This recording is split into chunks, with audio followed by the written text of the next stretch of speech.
오늘은 두 아들에 대한 얘기를 해드리겠습니다. 이 구절은 마태복음에만 기록되어 있습니다.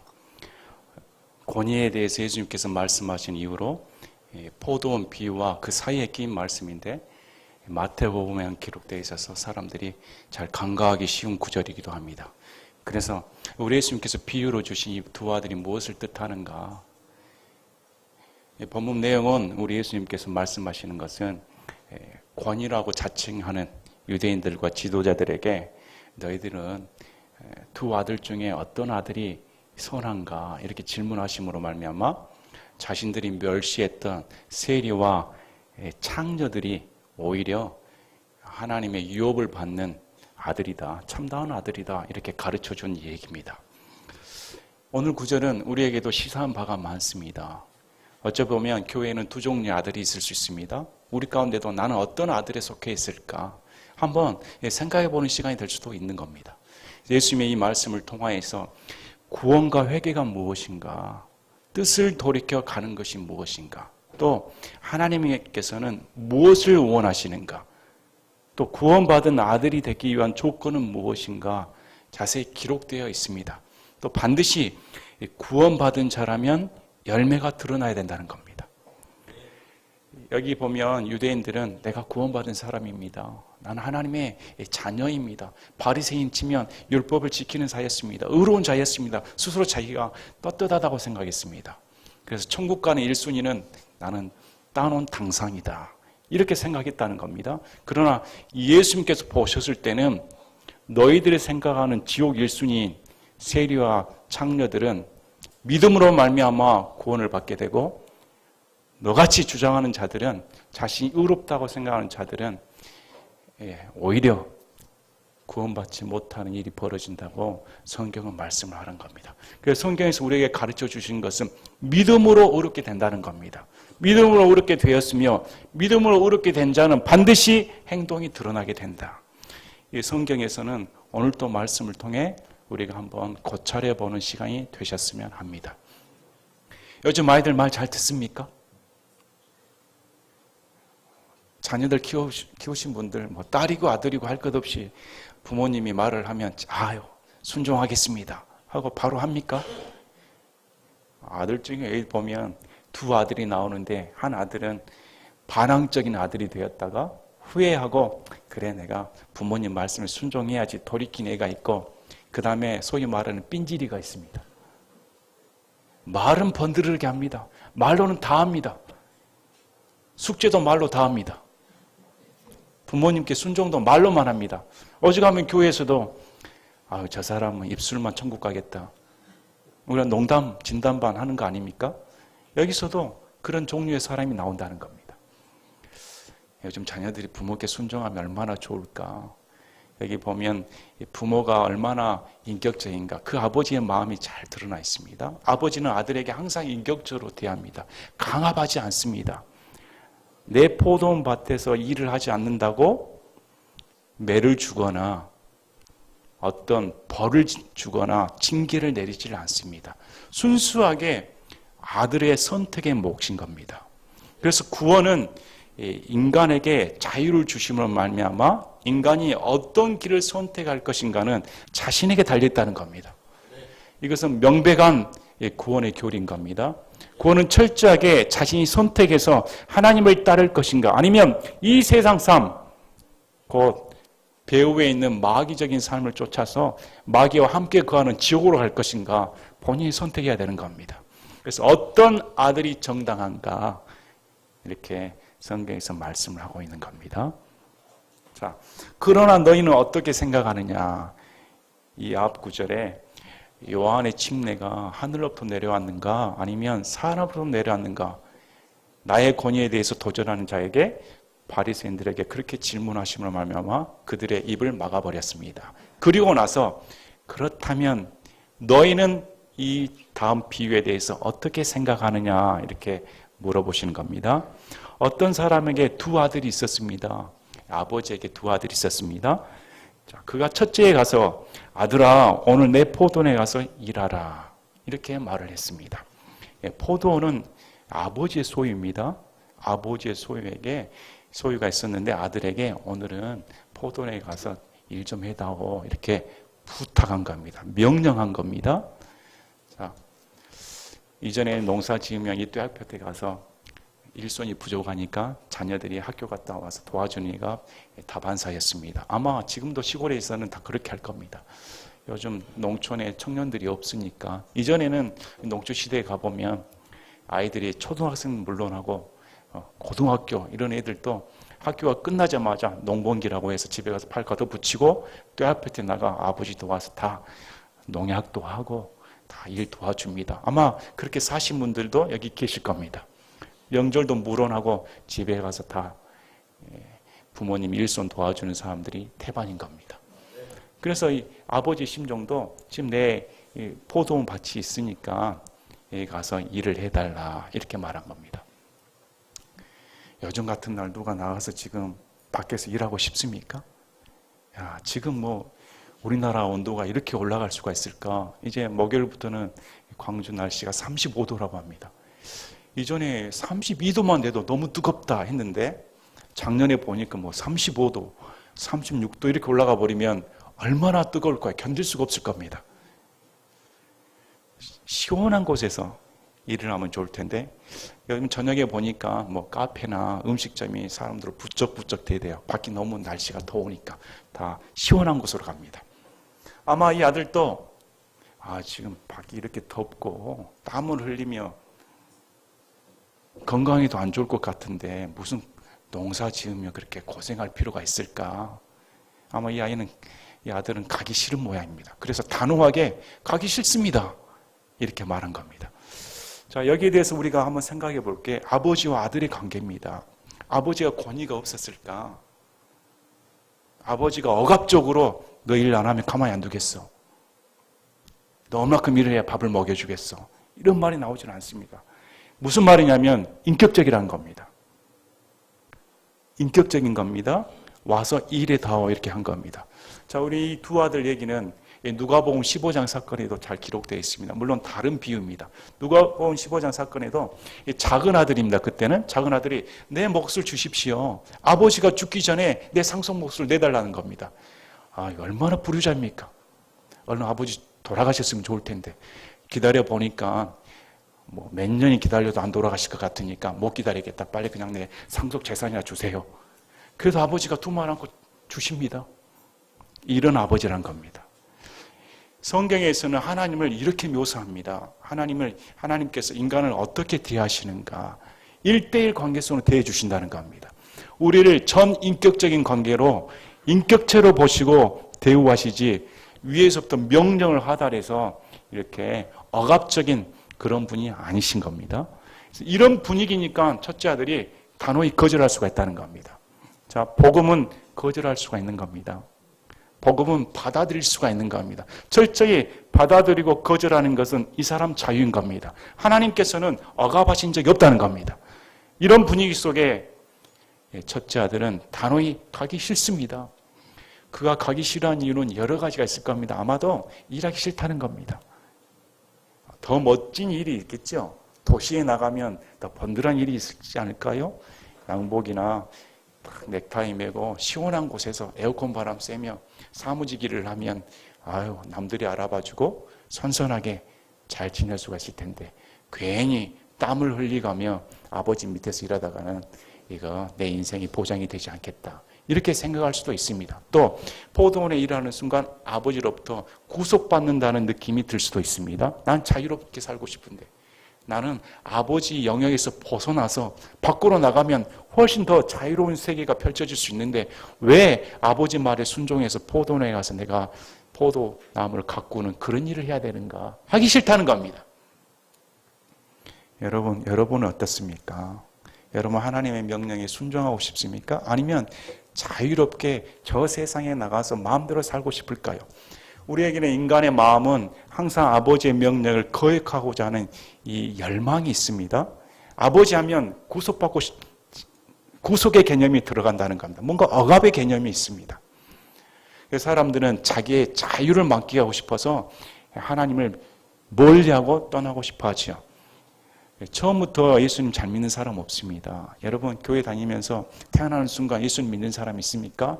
모태신앙은 그냥 붙여준 말이지 모태신앙 가진 사람 없습니다. 어느 순간에 자기는 예수님을 구주로 영접하는 그 순간이 있어야 되는 겁니다. 어느 순간에 자신이 결단하는 순간이 있어야 되는 겁니다. 예수님이 진짜 나의 구주시구나 하는 이런 생각이 있어야 되는 겁니다. 그는 포도원을 들어가기 싫어서 일을 하기 싫었습니다. 나갔습니다. 마치 누가복음 15장에 나온 작은 아들처럼 허랑방탕한 삶을 즐기고 싶어서 했을 수도 있습니다. 밖의 세상은 어떨까요? 우리가 믿기 전에는 전 믿는 사람들이 제일 고리타분하게 느껴집니다. 교회 다니는 사람들은 무슨 재미로 살까? 왜 하나님 믿는다면서 남들이 하는 술, 담배, 음란한 것, 방탕한 것, 마음대로 쾌락을 추구하는 것, 왜 이런 걸 안 하지? 왜 절제를 하지? 이건 내 자유인데, 마음대로 하고 싶은데, 교회라는 것은 구속덩어리처럼 느껴진 사람들이 많다는 겁니다. 교회 안에서 그런 사람 많습니다. 지금 몸은 와 있는데 마음은 저 바깥에서 물놀이하고 있을지 모르겠습니다. 아유, 나는 포도원에서 사는 건 싫어. 밖이 좋아. 그럼 밖에 나가서 살면 과연 보장된 삶이 있을까? 여기 성경에 놀라운 단어가 있습니다. 그가 응답하여 이르되 가지 아니하겠나이다 단호하게 말했는데 그 뒤에 뜻을 돌이켜서 갔고 그 뒤에란 말이 있습니다.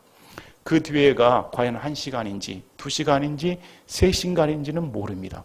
그 뒤에라는 것은 우리 인생 가운데 어떤 시간인지를 모릅니다. 어떤 사람은 복음을 듣고 돌이키는데 시간이 걸리는 경우가 있습니다. 처음에는 거부했다가 나중에 어떤 계기가 되어 뜻을 돌이키는 기간이 있었다는 겁니다. 반드시 그게 찾아와야 되는 겁니다.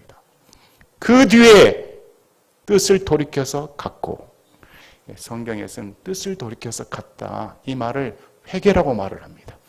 회개는 후회하고 다릅니다. 후회는 뉘우치는 것입니다. 뉘우치는 것은 행동이 나타날 수도 있고 안 나타날 수도 있습니다. 그러나 성경에서 말하는 회개는 뉘우치는 순간 행동이 들어가야 되는 겁니다. 뜻을 돌이켰다면 가야 되는 겁니다. 누가복음 15장처럼 둘째 아들이 이제 내가 하늘 아버지로부터 죄를 지었다. 이제 이 아버지 앞에 어떻게 갈까? 그가 뜻을 돌이켜서 아버지 집으로 갔다는 겁니다. 반드시 가야 되는 겁니다. 그래서 후회는 한 사람들 많습니다. 성경에서 보면 대표적인 경우가 사울입니다. 사울은 후회를 많이 했습니다. 다윗아 내가 잘못했다. 너같이 충성스러운 장군을 내가 해하려고 했으니 다시는 죽이지 않겠다. 그러나 행동은 드러나지 않습니다. 그건 후회인 겁니다. 회개가 아닙니다. 그러나 다윗의 회개는 다릅니다. 다윗은 밧세바와 말미암아 범죄함으로 저질렀습니다. 그러나 그는 회개하고 다시는 그런 죄를 짓지 않겠다. 그래서 나중에 보면 첩을 가까이 하지 않습니다. 이런 걸 보면 회개라는 것은 뜻을 돌이켜서 반드시 하나님께 전환되는 방향점이 있어야 되는 겁니다. 성경에서 이렇게 말씀을 합니다. 마가복음 1장 14, 15절에 우리 예수님께서 이렇게 말씀합니다. 이제 요한이 감옥에 갇힌 뒤에 예수님께서 갈릴리에 오셔서 하나님의 왕국의 복음을 선포하여 이르시되 때가 찼고 하나님의 왕국이 가까이 왔으니 너희는 회개하고 복음을 믿으라 하시니라. 그래서 교회에서 선포되는 복음은 회개하라는 겁니다. 돌이키라는 겁니다. 이제 돌이켜서 다시 아버지의 포도원에 들어와야 되는 겁니다. 성경에서 여기서 말하는 비유의 포도원은 하나님의 왕국입니다. 하나님의 왕국으로 들어와야 된다는 겁니다. 나가 있다면. 여러분 나가 있을 때 과연 자유로울까요? 로마서 1장 말씀을 보시길 바랍니다. 로마서 1장 말씀을 보면 하나님을 알 때 하나님을 영화롭게도 하지 않았다. 마음속에 분명히 하나님을 알 만한 것이 들어있는데 세상 만물과 우주 만물을 보면 어떻게 창조물이 그대로 우연히 지낼 수가 있는가? 양심적인 인간이라면 이 창조물이 반드시 그대로 우연히 지어진 것이 아니고 절대적인 창조주가 있다고 양심에서 말을 한다는 겁니다. 그러나 이 양심이 받아들일 거래야 한다는 겁니다. 만약에 창조주를 인정한 순간 창조주의 말씀에 순종해야 되니까 그 순종을 거부하고 오히려 어떤 지경에 빠졌습니까? 동성애에 빠졌다. 남자가 남자와 더불어 여자가 여자와 더불어 못할 짓을 했다는 겁니다. 그러므로 그들에게 합당한 보응을 하나님께서 하신다는 겁니다. 동성애자는 지옥에 갑니다. 회개해야 되는 겁니다. 돌이켜야 되는 겁니다. 요즘 어떻습니까? 우리나라 퀴어 축제, 또 신학교 내에서는 어떻습니까? 신학교 내에서 오히려 동성애 찬반론이 벌어지고 있습니다. 하나님의 말씀에는 동성애자는 지옥 간다고 명시되어 있는데 어떻게 소위 말하는 신학생들이 거기에 대한 개념이 없이 만약에 그런 분들이 목사가 되면 어떻게 될까요? 그래서 인간이 동물도 하지 않는 짓을, 동물도 우상에게 절을 합니까? 동물들이 무슨 상을 만들어 가지고 경배를 합니까? 썩어질 것에 머리를 조아리고 돼지 머리에 조아리고 자기가 만든 조각상의 머리를 조아리고 거기에 복을 비는 짐승목도 못한 짓을 한다고 성경은 말합니다. 그것이 자유가 아닌 것이죠. 그들이 말하는 자유는 마귀의 노예인 겁니다. 그들은 진정한 자유가 아니라 마귀의 노예가 되어서 심판받을 수밖에 없다고 성경은 말씀을 하는 겁니다. 그러므로 거기에서 돌이켜 반드시 하나님께 나와 하나님의 자녀가 되어야 된다. 성경은 말씀을 하는 겁니다. 하나님 밖에는 다 죄뿐인 겁니다. 죄악된 세상인 것뿐입니다. 여러분 한번 타락된 세상에서 여러분 마음대로 살아보십시오. 어떻게 될까요? 여러분의 얼굴, 여러분의 삶, 모든 것은 다 날아가 버립니다. 죄의 삭슨 사망인 겁니다. 그 사람 가정생활이 파탄이 되고 사회가 파탄이 되고 죄의 열매는 반드시 그런 악한 영향을 끼칠 수밖에 없다는 겁니다. 하나님께 참다운 열매가 있는 겁니다. 이 하나님께서는 포도원을 지난주 말씀처럼 다 열매를 맺을 수 있는 환경을 다 제공해 주셨습니다. 우리 예수님이 포도나무가 되십니다. 예수님 앞에 접붙이기만 하면 열매는 절로 맺게 되어 있는 겁니다. 그분이 나의 원천이기 때문에 그분을 생각하면 그래, 내 인생의 기쁨, 내 인생의 평화, 내 인생의 행복, 내 인생의 모든 가치관은 그분 앞에 접붙인 순간 달라지게 되어 있습니다. 진정한 행복이 하나님 아버지로부터 온다는 겁니다. 자, 그래서 사도행전 2장 37절 38절에도 동일하게 말을 합니다. 사도 베드로의 설교 듣고 백성들이 마음속으로 찔려 이렇게 말합니다. 우리가 어찌할까? 38절에 회개하고 너희 각 사람이 예수 그리스도의 이름으로 침례를 받아 죄들의 사면을 얻으라. 그래서 회개하려면 찔림을 받아야 되는 겁니다. 회개하려면 내 마음 가운데 양심의 찔림을 받아 어떻게 해야 되나?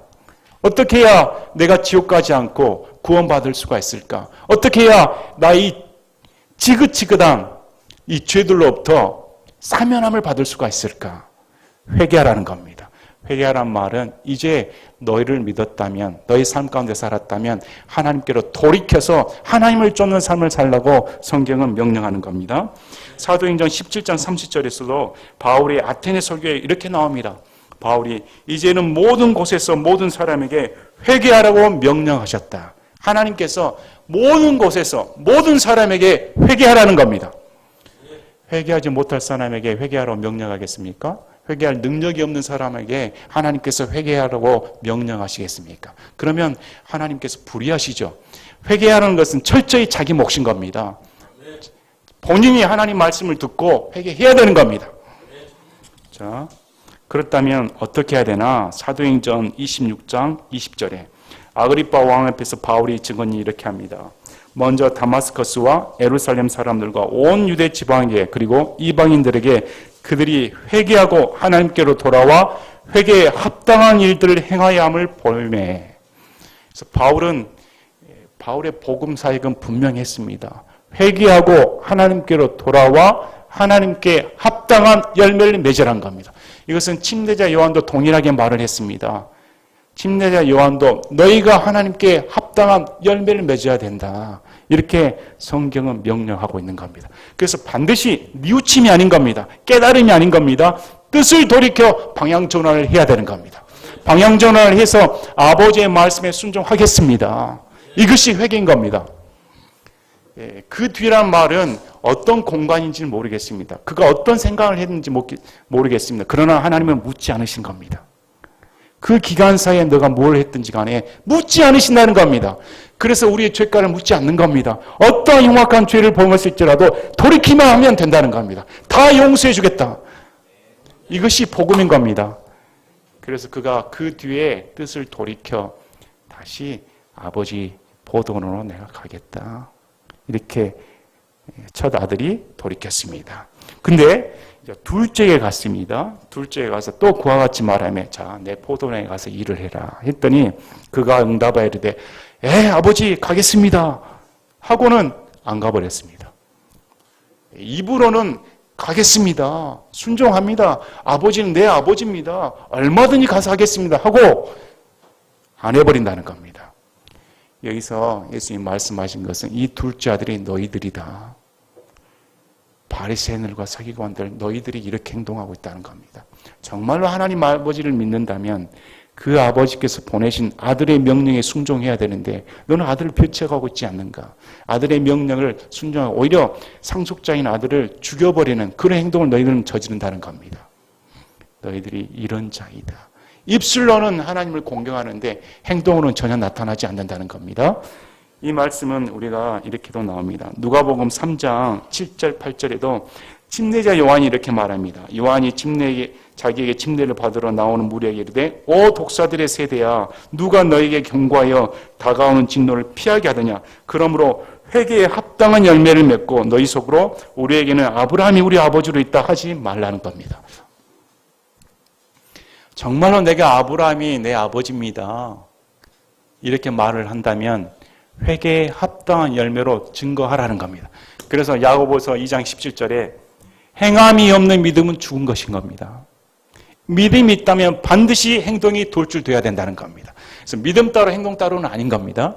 믿음이 있다면 내가 내 아내를 사랑한다면 사랑하는 마음이 증거가 돼야죠. 아내를 사랑한다면서 바람피고 있으면 되겠습니까? 정말로 사랑한다면 그 증거가 드러나게 돼 있다는 겁니다. 정말로 예수를 믿는다면 예수의 명령에 순종하게 돼 있다는 겁니다. 정말로 하나님 아버지의 명령을 따른다면 하나님 아버지의 계명을 지킬 수밖에 없다는 겁니다.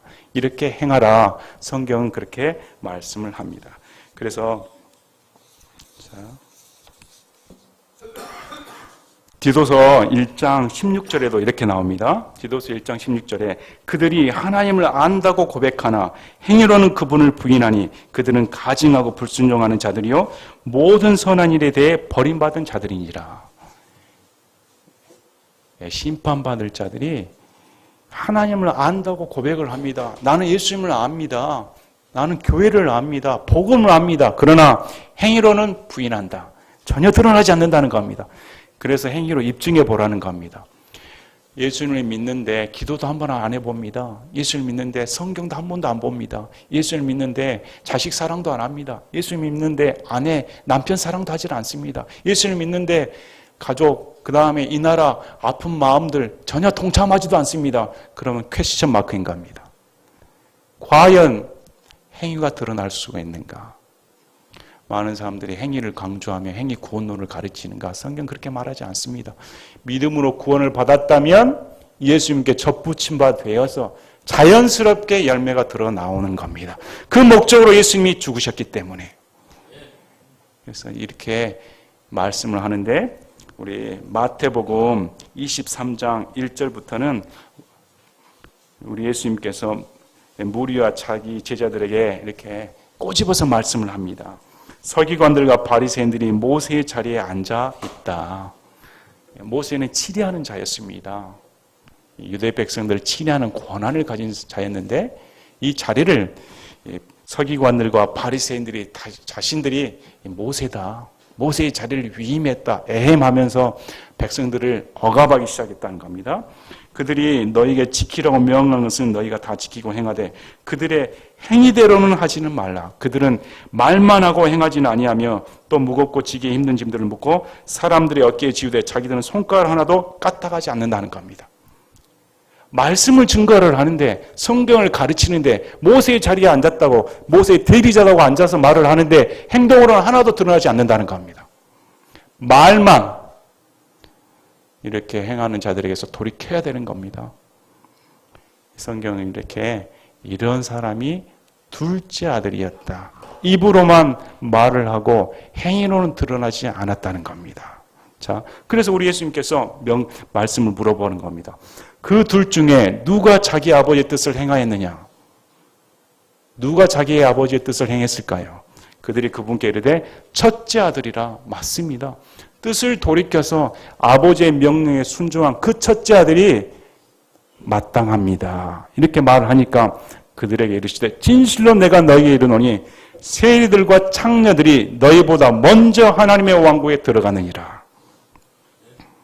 자, 아주 충격적인 말인 겁니다. 이 말씀은 지금 바리새인들과 서기관들에게 하신 말씀인데, 유대사에서는 대표적인 죄인 부류하면 이 두 종류인 겁니다. 세리와 창녀들입니다. 이 세리와 창녀들은 돈을 착취한 사람이었고, 창녀 같은 경우는 백성들을 음란 죄를 짓게 하는, 율법을 어기게 하는 죄인들이었기 때문에 지옥 가는 1순위 지정석 맡은 자들이었죠. 이 사람들은 뭐 지옥 가는 백성이다 이렇게 멸시한 사람들이었습니다. 그러나 이들이 하나님의 말씀을 듣고 돌이켜서 하나님 뜻을 행하는 순간 이들이 하나님의 왕국에 들어간다. 이렇게 말한 겁니다. 자, 상속자라는 겁니다. 아들은 상속자인 겁니다. 상속 유업을 받으려면 상속자의 명령에 순종을 해야 되는 겁니다. 세리와 창녀들이 어떻게 상속자가 될 수 있을까? 저들은 지옥과 멸망받아야 할 자들인데 어떻게 하나님의 아버지의 왕국에 들어가서 상속 유업을 받을 수 있는 첫째 아들의 장자권을 물려받을 수가 있는가? 뭐 때문입니까? 믿음 때문이라는 겁니다. 믿음으로 순종해서 하나님의 명령에 순종했기 때문에 이들이 하나님의 왕국에 먼저 들어간다. 성경은 처음부터 끝까지 믿음으로 들어가는 겁니다. 자신의 의로는 절대로 들어갈 수가 없다는 겁니다. 우리 하나님께서는 모든 사람이 구원에 이르도록 원하시는 겁니다. 그러나 선택의 몫은 개인에게 있는 겁니다. 창세기 4장에 가인과 아벨의 얘기가 나옵니다. 아벨의 헌물은 주님께서 받으시고 가인의 헌물은 안 받으시니까 가인의 얼굴이 불그락해졌습니다. 너 왜 얼굴빛이 그렇게 변하니? 하나님께서 말씀을 하시니까 토라진 대답을 합니다. 그때 우리 하나님께서 죄가 문 앞에 있으니 그의 열망이 내게 있으나 너는 그를 다스릴 것이라. 죄가 있는데 죄를 다스릴 능력이 있다는 겁니다. 오늘 많은 잘못된 교리는 죄 탓을 하나님 탓으로 합니다. 나는 무능력하니까 죄되는 것이 뻔해. 나는 예수님 믿을 수도 없어. 믿게도 해줘야 돼. 그래야 나는 구원받아. 거짓 교리인 겁니다. 성경에서는 그렇게 명령하신 적이 없다는 겁니다. 자, 우리 하나님께서는 누구나 다 구원받기를 원하십니다. 이사야 55장 1절, 6절, 7절에 오 목마른 모든 자들아 너희는 물러나오라. 돈 없는 자도 오라. 너희는 와서 사 먹되 참으로 와서 돈도 내지 말고 값도 치르지 말며 포도주과 젖을 사라. 너희는 주를 만날 만한 때에 그분을 찾으라. 그분께서 가까이 계실 때 그분을 부르라. 사악한 자는 자기 길을 버리고 불의한 자는 자기 생각을 버리고 주께로 돌아오라. 그리하면 그분께서 그를 긍휼히 여기시리라. 우리 하나님께로 돌아오라. 그분께서 풍성하게 용서하시리라. 우리 목마른 인생들에게 우리 하나님께서는 초청하시는 겁니다. 누구든지 내게로 오면 영원히 목마르지 않게 해주겠다. 만날 만할 때 만나야 되는 겁니다. 찾을만 할 때 찾아야 되는 겁니다. 그래서 지금이 예수님을 만나는 기회인 겁니다. 이 세상 살 동안 복음을 들을 수 있는 기회가 주어지는 겁니다.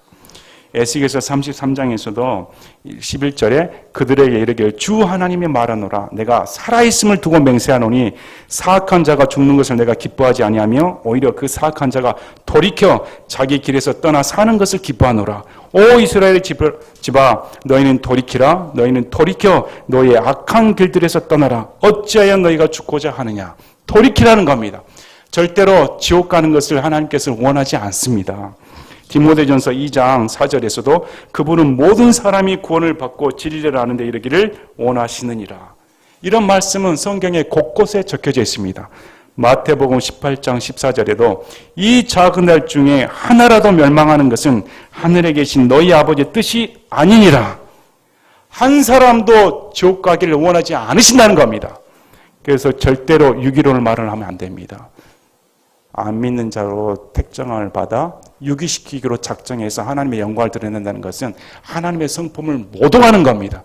하나님께서는 그런 하나님이 아닙니다. 하나님의 애타는 마음, 한 사람이라도 자식처럼 생각하는, 어찌 보면 믿는 자든 믿지 않는 간에 창조주는 하나님이십니다. 여기서도 나오는 겁니다. 이 두 아들은 믿는 자와 믿지 않는 자인 겁니다. 돌이켜서 믿는 자가 구원받는 것이고 돌이키지 않는 자가 창조주로부터 지음받은 창조물이지만 멸망받을 수가 없다는 겁니다. 창조주의 마음이 얼마나 안타까울까요?